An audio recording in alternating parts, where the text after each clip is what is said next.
This is a piece of legislation that you've opposed. I'm talking about the TikTok ban, which a lot of our audience obviously cares about.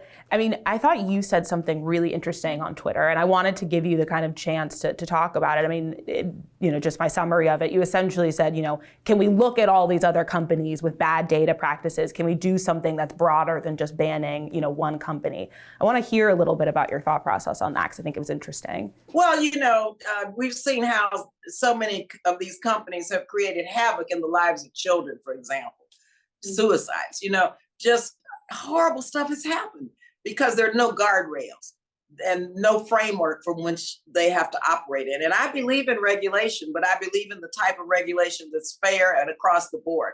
You don't single out one company. I believe in privacy, but you don't single out one company. So if we're going to start banning social media and start dealing with First Amendment issues, then you've got to look at the whole picture. You've got to look at all these companies. You just don't single out one. Because I know what has happened in social media with our young people through different platforms. So, and plus, young people want to communicate. And not all young people oppose the bill.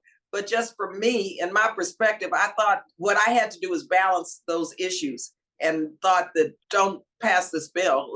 I had to vote no, because if we're going to deal with this, we have to deal with the whole complement of companies. You'd mentioned the UN agency obviously responsible for providing aid to resident Palestinians and obviously particularly with what's going on in Gaza. Can you explain why it was so important for you to stand up for that? First, I helped the United States in the negotiations for us to get back into UNRWA, to fund UNRWA a couple of years ago. I visited, young people who were in UNRWA schools. I know the desperation in the Middle East, and it's not only Gaza, Ramallah, and throughout the Middle East, but other parts of the world. They need the help. And this is basic humanitarian assistance that's delivered through UNRWA.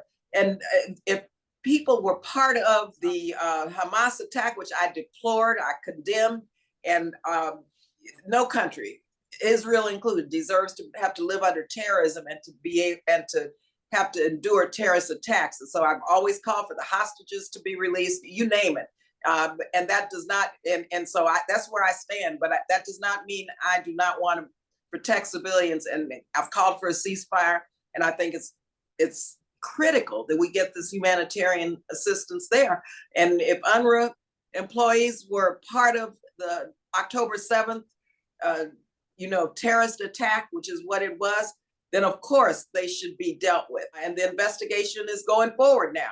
But in no way should we deny funding to UNRWA that's going to create more humanitarian disasters throughout the world.